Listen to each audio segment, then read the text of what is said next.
आज का ये एपिसोड शुरू करने से पहले एक छोटी सी बात। क्या आप भी अपना पॉडकास्ट बनाने की सोच रहे हैं? तो एंकर ट्राई कीजिए। ये पॉडकास्ट बनाने का सबसे आसान तरीका है। नंबर एक, ये फ्री है। नंबर दो, इसमें कई सारे ऐसे टूल्स हैं जो आपको अपने फोन और कंप्यूटर पर रिकॉर्ड और एडिट करने की फैसिलिटी देते हैं। नंबर तीन, आप अपने पॉडकास्ट को डिस्ट्रीब्यूट भी कर सकते हैं, जिससे इसे स्पॉटिफाई और दूसरे प्लेटफॉर्म पर सुना जा सके।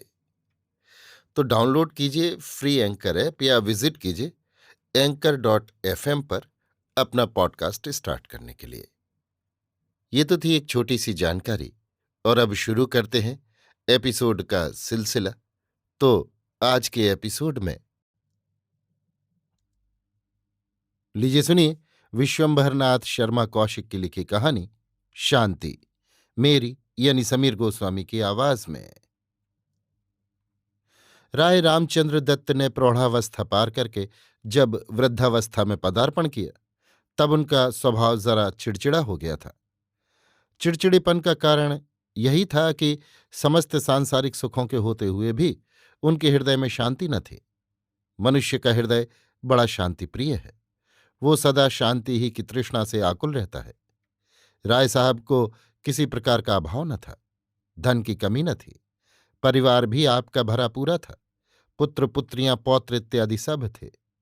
थी नहीं केवल हृदय में शांति। राय साहब एक दिन इसी सोच में बैठे थे कि किस प्रकार हृदय को शांति मिले।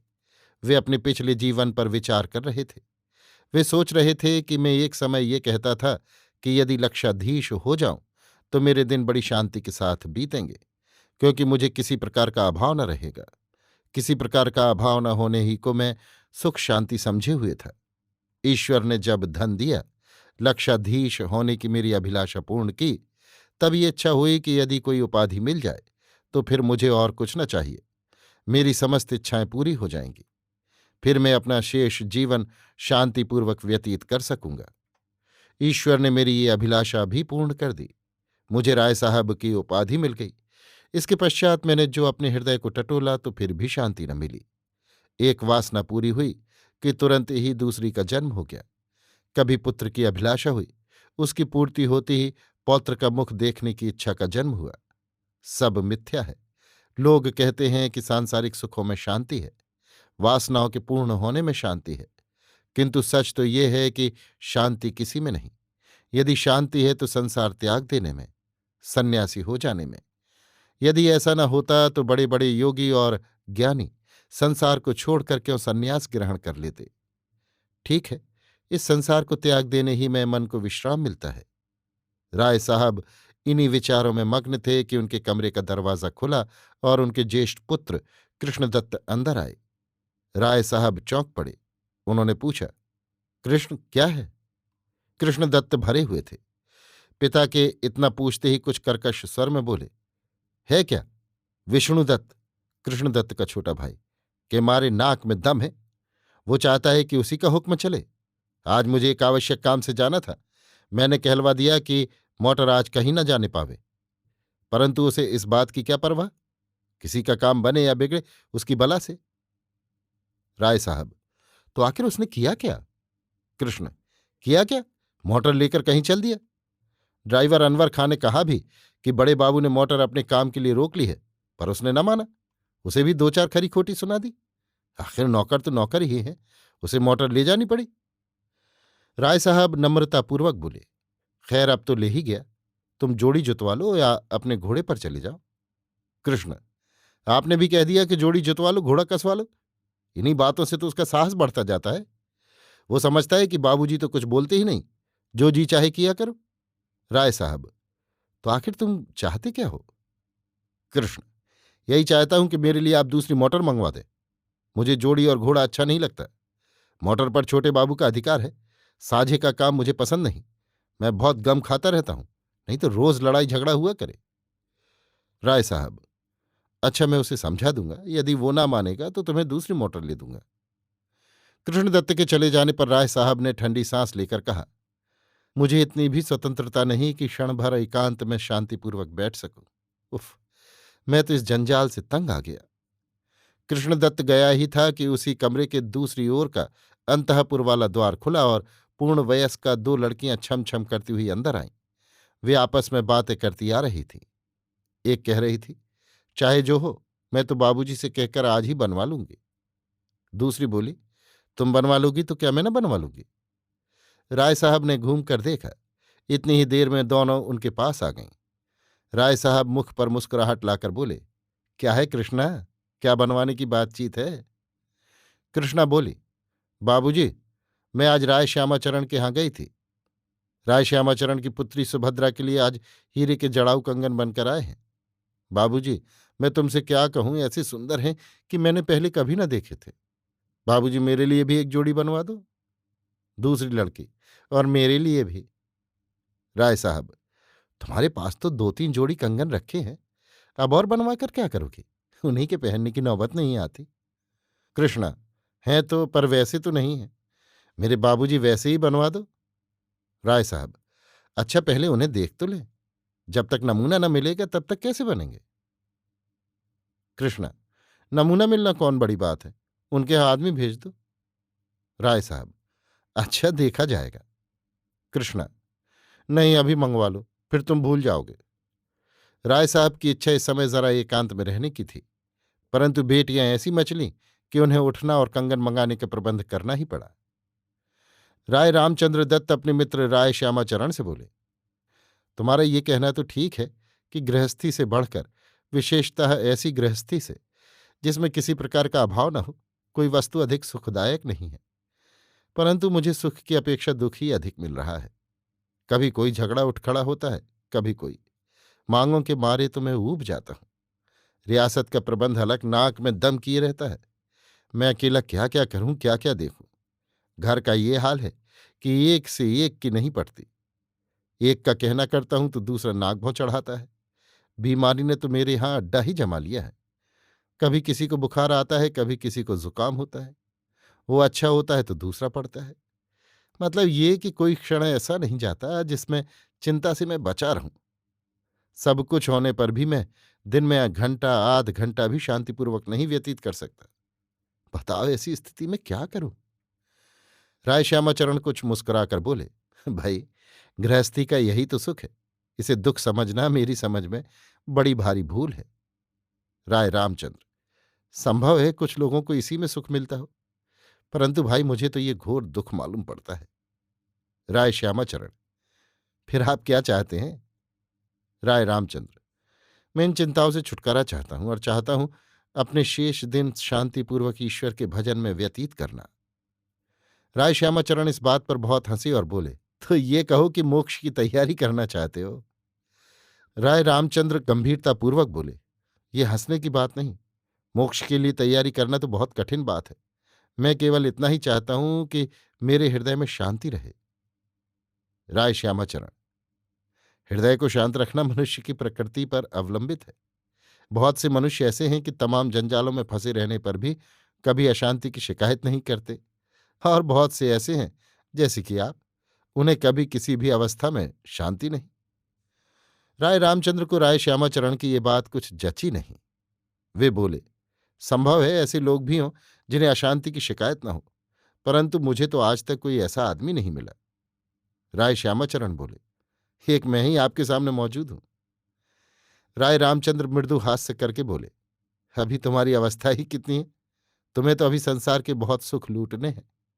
तुम्हारे हृदय में अभिलाषाएं हैं, उमंगे हैं, इसीलिए तुम्हें कोई शिकायत नहीं। जब मेरी अवस्था को पहुंचोगे और शांति की शिकायत न करोगे, तब मैं समझूंगा कि तुम इसी प्रकृति के हो। राय श्यामाचरण, अच्छा, अब ये बतलाइए कि आपने भी कोई उपाय सोचा। राय रामचंद्र, मैंने तो यही सोचा है कि सन्यास ले लूं। राय श्यामाचरण नेत्र विस्फारित कर बोले, सन्यास? आप कहते क्या हैं। राय रामचंद्र, मैं जो कुछ कह रहा हूं वो मेरे हृदय की सच्ची आकांक्षा है। राय श्यामाचरण, अजी नहीं, ये भी भला कोई बात है। आपको सन्यास लेने की क्या आवश्यकता है। राय रामचंद्र, तो फिर क्या करूं। राय श्यामाचरण कुछ क्षण तक सोचकर बोले, मेरी समझ में तो ये अच्छा है कि आप कुछ दिनों के लिए, अर्थात 2-4 महीने के लिए अपनी जमींदारी की किसी ऐसे गांव में चले जाएं जो रमणीक हो। वहां रहने से आपकी ये सारी अशांति दूर हो जाएगी। राय रामचंद्र। मैं वहां चला जाऊं तो यहां का कारोबार कौन देखेगा? राय श्यामाचरण। और जब आप संन्यास ले लेंगे तब कौन देखेगा? राय रामचंद्र। तब कोई देखे या न देखे मेरी बला से। जब मैं संसार से नाता ही तोड़ लूंगा तब मुझे इसके लिए चिंता करने की आवश्यकता ही क्या? राय श्यामाचरण। 2-4 महीने आपके कारिंदे मुनीम भी तो काम चला सकते हैं।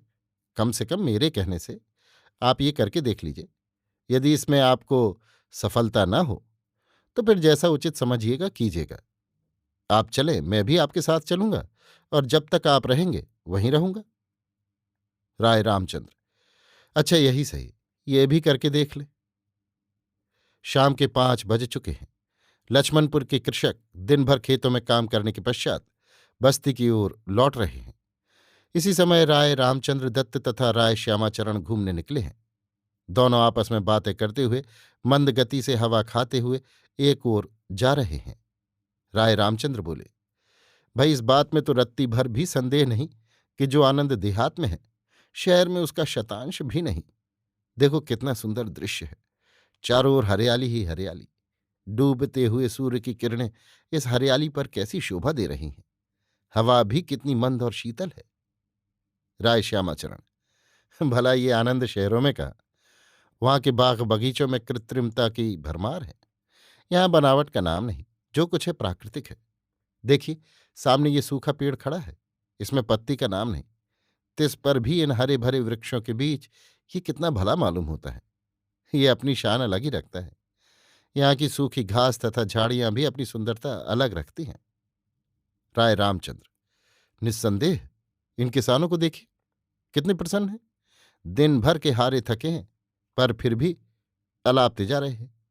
परंतु भाई, इन लोगों में दरिद्रता बहुत है। राय श्यामाचरण। दरिद्रता न हो तो क्या हो? साल भर में बेचारों ने जितना पैदा किया उसमें से कुछ तो लगान में चला गया, कुछ महाजनों की भेंट हुआ और कुछ पटवारी तथा सिपाही प्यादे ऐंठ ले गए। जो कुछ बच रहा वो पेट भरने के लिए भी मुश्किल से काफी होता है। ऐसी दशा में दरिद्री ना हो तो क्या हो? इसके अतिरिक्त इनके पास इतने साधन भी नहीं कि ये लोग अपनी भूमि को अधिक उपजाऊ बना सके, और बनावे भी किस भरोसे? आठों घड़ी तो बेदखली का भय रहता है। इन्होंने परिश्रम करके कुछ किया भी, और आपके कारिंदे ने यदि किसी कारण बेदखल कर दिया तो बेचारों का सारा परिश्रम मिट्टी में मिल गया। राय रामचंद्र। हाँ, ये तो ठीक है। अच्छा, आओ चलो वृक्षों के उस झुरमुट में बैठे। उक्त स्थान में दोनों एक पत्थर पर जा बैठे। उनके चारों ओर घने वृक्षों तथा झाड़ियों का समूह था। राय श्यामाचरण। हम लोगों के यहां आए 15-20 दिन हो गए। कहिए, इतने दिनों में आपको कुछ शांति मिली? राय रामचंद्र थोड़ी देर तक कुछ सोचते रहे। तत्पश्चात बोले, सुख तो अवश्य मिला, परंतु ये वास्तविक शांति नहीं है। चित्त कुछ उद्विग्न रहता ही है। राय श्यामाचरण। खैर, अभी दिन ही कितने हुए हैं, धीरे धीरे आपको शांति भी मिल जाएगी। राय रामचंद्र। संभव है ऐसा हो जाए, पर मुझे तो आशा नहीं। मेरा हृदय तो कह रहा है कि इस प्रकार शांति न मिलेगी। राय श्यामाचरण। आप मुझे कुछ निराशावादी से मालूम होते हैं। राय रामचंद्र। मेरी सी दशा यदि तुम्हारी होती तो तुम भी निराशावादी हो जाते। राय श्यामाचरण। तो आप समझते हैं कि आपको इस प्रकार शांति न मिलेगी? राय रामचंद्र। मेरा तो यही विचार है। राय श्यामाचरण। यदि इस प्रकार नहीं तो फिर किस प्रकार शांति मिल सकती है? राय रामचंद्र। उसी प्रकार जैसा कि मैं कह चुका हूं। राय श्यामाचरण। अर्थात? राय रामचंद्र। संसार त्याग कर संन्यास ले लेने से। राय रामचंद्र के मुंह से ये वाक्य निकला ही था कि एक ओर से उच्च हास्य की आवाज आई। दोनों चौंक पड़े, परस्पर एक दूसरे की ओर देखने लगे। राय रामचंद्र बोले, ये हंसने की आवाज कहाँ से आई? राय श्यामाचरण। इधर ही कहीं से आई है। राय रामचंद्र। हंसने वाले का शब्द भी बड़ा गंभीर मालूम होता है। राय श्यामाचरण। इधर तो खेत भी नहीं, जंगल है। राय रामचंद्र। हंसने वाले के शब्द से ये नहीं मालूम होता कि वो कोई देहाती। ठीक इसी समय सामने थोड़ी दूर पर एक वृद्ध आता दिखाई दिया। उसके वेश से मालूम होता था कि वो भिखारी है। राय श्यामाचरण धीमे स्वर में बोले, ओहो, ठीक है, 6-7 दिन हुए। दो एक गांव वालों ने कहा था कि यहां जंगल में एक बुढ़ा भिखारी कुछ दिन से आकर रह रहा है। वो सदा जंगल में ही रहता है, केवल दिन में एक बार बस्ती में। राय श्यामाचरण चुप हो गए, क्योंकि इतने ही में बुढ़ा उनके पास आ गया। दोनों ने बुढ़े को सिर से पैर तक देखा। बुढ़े का वेश लटपटा तथा मलिन था। चेहरे पर लंबी श्वेत दाढ़ी थी। बड़ी बड़ी रक्तवर्ण आंखों में एक विचित्र प्रकार की चमक थी। वर्ण सांवला होते हुए भी मुख पर कुछ ऐसा तेज था जिससे ये दोनों हतबुद्धि से होकर उसकी ओर ताकने लगे। बुढ़ा सामने आकर खड़ा हो गया और मुस्कुराकर बोला, कौन संसार को बुरा कहता है? किसका जी संसार से ऊब गया है? कौन संसार को छोड़कर सन्यासी होना चाहता है? बुड्ढे ने ये शब्द बड़ी निर्भीकता से उसी ढंग से कहे जैसे कि कोई बड़ा बूढ़ा किसी बच्चे से पूछता हो। राय रामचंद्र को बुड्ढे की ये धृष्टता बुरी मालूम हुई, परंतु मुख से कुछ कहने का साहस न हुआ। श्यामाचरण भी चुप बैठे रहे। बुढ़ा फिर बोला, अभी मैंने सुना था कि किसी ने संसार छोड़कर सन्यासी होने की बात कही थी। इस बार श्यामाचरण साहस करके बोले, हमारे ये मित्र गृहस्थी के झमेलों से ऊब गए हैं, इसलिए ये कह रहे थे कि सन्यासी होने को जी चाहता है। बस इतनी ही बात थी और कुछ नहीं। ये कहते हैं कि हृदय में शांति नहीं। बुढ़ा कुछ क्षण तक राय रामचंद्र की ओर देखता रहा, फिर हंसकर बोला, शांति चाहते हो? संसार छोड़कर जंगलों में भटकने में या किसी मढ़ी या पहाड़ की खोह में शांति ढूंढना चाहते हो? भूली हुई आत्मा है, भ्रम में पड़ा हुआ हृदय है। संसार के परे कुछ नहीं है। जो कुछ है संसार में ही है। संसार के परे अवसान है, अज्ञान है। जंगल भी संसार में ही है, पहाड़ भी संसार में ही है। तुम भी संसार में हो, गृहस्थी भी संसार में है। पहाड़ में संसार है, जंगल में संसार है, गृहस्थी में संसार है, तुम में संसार है। किसको छोड़ोगे? संसार कभी नहीं छूट सकता। वो तुम्हारे शरीर में है, तुम्हारे रोम रोम में है। गृहस्थी और बस्ती से अलग रहकर शांति ढूंढना चाहते हो? ये भूल है। इस प्रकार शांति मिल सकती है सही, पर यह राह बड़ी दुर्गम और दूर की है। तुम्हारे ऐसे लोग जिनकी आयु का अधिकांश विषय वासनाओं में व्यतीत हुआ है, इस राह पर चलकर कभी शांति प्राप्त नहीं कर सकते। जिस वस्तु को तुम 2 पग चलकर पा सकते हो, उसको पाने के लिए कोसों चलने की तैयारी कर रहे हो। भूल है, बड़ी भूल है। शांति तुम्हारे पास है, तुम चाहे जब उसे प्राप्त कर सकते हो। सबसे छोटी राह ढूंढने की आवश्यकता है। यदि तुम्हारे पास धन है तो तुम उसी के द्वारा शांति प्राप्त कर सकते हो। तुम्हारे सहस्त्रों भाई निर्धन हैं, उनको धनवान बनाने की चेष्टा करो। उनको उद्योग धंधे सिखलाओ, विद्यालय पाठशालाएं खुलवाओ, अनाथों के लिए अनाथालय और विधवाओं के लिए विधवाश्रम खुलवाओ। गरीब किसानों को उनके खेती के व्यवसाय में सहायता दो, तुम्हें शांति मिलेगी। यदि तुम्हारे पास विद्या है तो अपने सहस्त्रों मूर्ख भाइयों को विद्वान बनाओ, तुम्हें सच्ची शांति मिलेगी। यदि तुम्हारे पास बल है तो अपने बलहीन असंख्य भाइयों को बलवान बनने के उपाय बताओ, तुम्हें शांति मिलेगी। कितना सुगम पथ, कितना सरल उपाय है। भूल है, भूल है। संसार से अलग होकर शांति ढूंढना भूल है। भूली हुई आत्मा के विचार हैं, भ्रम में पड़ी हुई हृदय की उपज है। परमार्थ करो, परोपकार करो, तुम्हें शांति मिलेगी। इतना कहकर बुढ़ा एक बार फिर जोर से हंसा और भूल है बड़बड़ाता हुआ एक ओर चला गया। दोनों मित्रों ने एक दूसरे की ओर देखा। राय रामचंद्र ने एक लंबी सांस लेकर कहा, निस्संदेह मैं भूला हुआ था, भ्रम में पड़ा हुआ था। 2 वर्ष पश्चात राय श्यामाचरण ने हंसकर राय रामचंद्र से पूछा, कहिए, अब तो आपको शांति और उद्विग्नता की शिकायत नहीं? राय रामचंद्र प्रसन्न मुख हो बोले, जरा भी नहीं। इन 2 वर्षों में मैंने देहातों में 10-15 पाठशालाएं खुलवा दी हैं, 6-7 अनाथालय खुलवा दिए हैं। बहुत से दरिद्र बालकों को वजीफे देकर आगे पढ़ने के लिए सुविधा कर दिया है। अपनी जमींदारी से बेदखली की प्रथा एकदम दूर कर दी है। किसानों को आर्थिक सहायता देकर काश्तकारी की उन्नति करा रहा हूं। जिस समय मैं अनाथालय में अनाथ बालकों को हंसते खेलते देखता हूं, देहात में शिक्षा की उन्नति और काश्तकारी की उन्नति पर दृष्टि डालता हूं। दरिद्र लड़कों को, जिनके लिए विद्या प्राप्ति का कोई जरिया न था, विद्या लाभ करते देखता हूं। उस समय मुझे जितना सुख मिलता है, जितनी शांति मिलती है, वो अकथनीय है। अभी आप सुन रहे थे विश्वंभरनाथ शर्मा कौशिक की लिखी कहानी शांति, मेरी यानी समीर गोस्वामी की आवाज में।